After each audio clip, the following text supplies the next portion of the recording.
So now that the case is over, and I can talk about it freely, I figured I would share my story of the time I got kidnapped. This happened in 2021. I was 20 at the time, and I had just gotten off work around 11 p.m. and gone straight home to get ready to go out and meet my friend at the club. He messaged me via Facebook Messenger to hang out and smoke. I told him that I was meeting a friend and didn't want to hang out, so he offered to drive me to and from the club.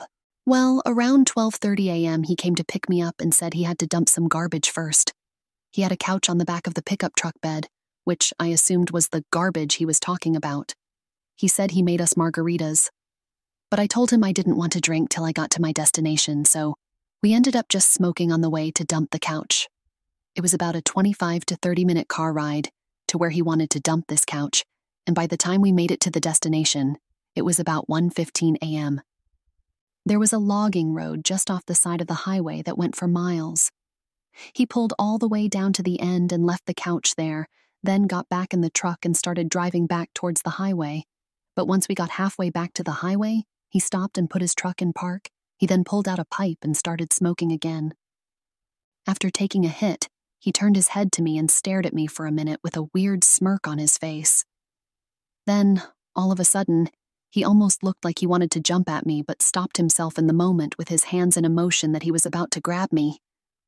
I got scared at this point and was frozen in shock, not knowing if it was a joke or not. I quickly realized it was not a joke. I opened my door like I was about to get out, and he did the same. I closed my door and he closed his too. We ended up playing door tag, and eventually he got tired of it and got out of the truck and ran to my side.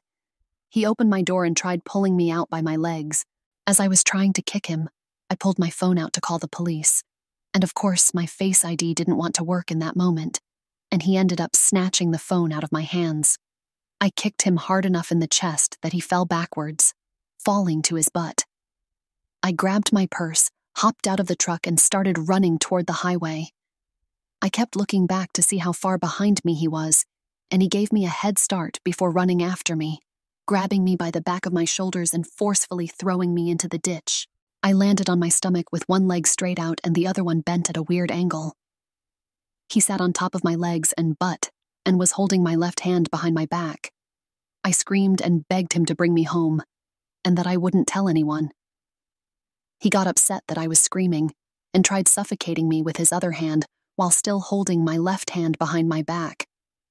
I kept trying to pull his hands off my face with my right hand because it got to the point where I couldn't breathe.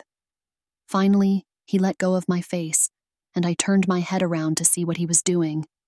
To my surprise, I watched him pull zip ties out of his front jeans pocket. He zip-tied my hands behind my back, then tried forcefully pulling my clothes off. I remember digging my knees into the ground so he couldn't get them off, and he didn't. He got up and started pacing, saying, "It shouldn't have happened this way, just do what I say." I cried, telling him if he was going to do anything to me, then put me back into the truck, and he did. Not going to go into detail about this part of the story, but you can imagine the horror that took place in his truck. After all that went down, he got back in the truck. Mind you, I'm still tied up, and he drove back to the highway and started driving around. I made up every excuse to get him to take them off me, and he wouldn't. I asked for a cigarette. I don't even smoke cigarettes. And he lit one, smoked on it a bit, then held it up to my mouth saying, "I'll hold it for you." At this point, I thought to myself, what can I do to get myself out of this situation? I thought I was going to die. I started saying things like, "You can be my sugar daddy, and I will pay to take us out to dinner tomorrow. If that is all you wanted from me, you could have just said that." He loved it so much that he started saying he would put me on his life insurance policy so that when he died, I could get the money. Eventually, I asked him again if he would take the zip ties off. They were on so tight it was cutting my circulation. He pulled to the side of the road and pulled out a mini pocket knife from his car keys and cut them off me. It took a few tries because of how tight they were, and he gave me my phone back. I had an Apple Watch on my wrist and asked him for it after noticing it wasn't on my wrist anymore, and he had this surprised look on his face and said, "We need to go back and get it." He turned around and headed back to where all of that just happened. I got so scared and thought to myself, yep, this is it. I'm going to die tonight, and nobody will know until somebody finds my dead body. Once we got there, he told me to stay in the truck. He got out and searched the ditch for my watch. He came back to the truck after 5 minutes and said he couldn't find it, but he would be back in the morning to look when it's light outside. We got back on the highway and headed back to town. Once we got into town, he asked me, "What do you want to do now?" I said, "Take me to my mom's house. I have to work in 4 hours and I'm tired."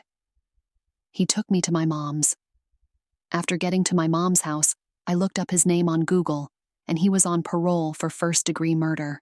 He had served 17 years in prison for murdering someone for their life insurance policy. I'm 22 now, and I'm so thankful I got to see another day. I was subpoenaed to testify against him, and he was found guilty November 6, 2023, of all the charges. As of now, he hasn't been sentenced yet.